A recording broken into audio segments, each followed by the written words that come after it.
The One Script Jam was a game jam that was hosted by myself, Sarix, and my former student, Pale. It started at lunchtime on the 30th of September 2019 and ended at lunchtime on October 7th. From the start of the jam and throughout, there was an average of about 100 people signed up for the jam. By the end of the game jam, there were 13 games submitted. The primary aim of this game jam was to create an entire game in 7 days using only a single script file. Participants were also encouraged to include the game jam theme, which was Leave Something Behind. In this video, I'm going to show off my 5 personal favourite entries for the jam and give a brief overview of each game.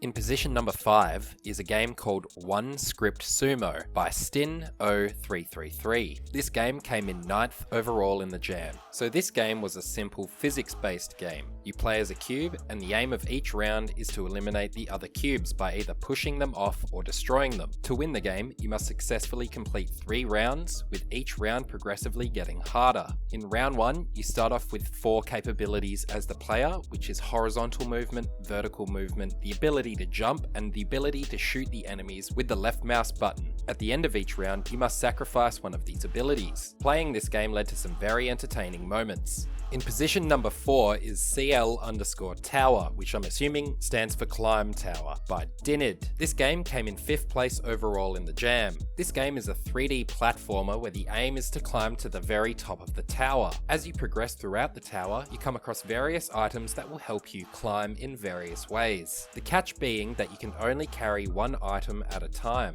The game had some interesting platforming puzzles, although overall was very easy to complete. I haven't actually tried to complete the game with all 3 items, however the potential for different puzzles specific to each item is a very interesting idea.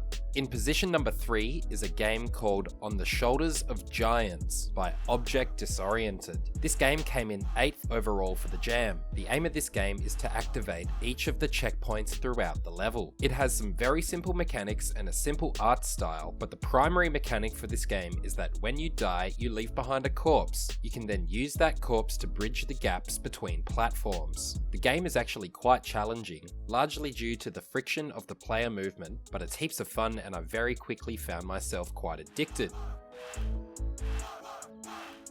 In position number 2 is a game called Falling Apart by Jay Claxon and Turtle Games. This game came in 3rd place overall for the jam. It's a physics-based game where your player is made up of modular pieces. To progress through the game, you have to drop individual modules from the player to complete the puzzles. Although there were many issues with the version of the game that was submitted for the jam, it was still heaps of fun to play and had me very entertained and engaged the whole time. The concept of this game is a really good one and has the potential for some really interesting and mind-boggling puzzles. The art style for this game, although minimalistic, was consistent and I thought suited the game very well.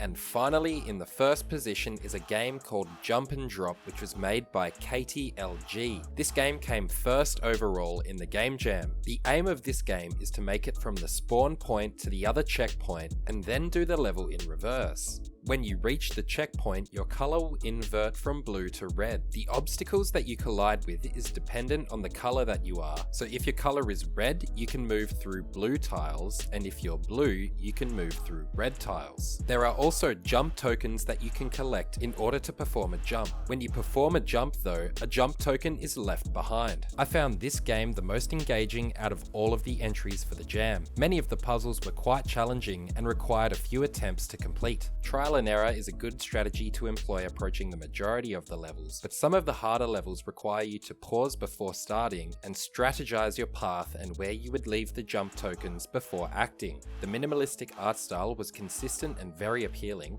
and this game is the only one of the games featured in this video that also had music, or any kind of sound. It's no surprise this game was the well-deserved winner of the jam. So those are my favourite 5 entries from the One Script Jam. It was a lot of fun and I'm grateful for the amount of people that participated. I hope you all had as much fun as I did, especially when it came to playing everyone's games. Remember to like this video and leave a comment, and subscribe to this channel to see more game development and digital media related content. This is your host Sarix, signing off.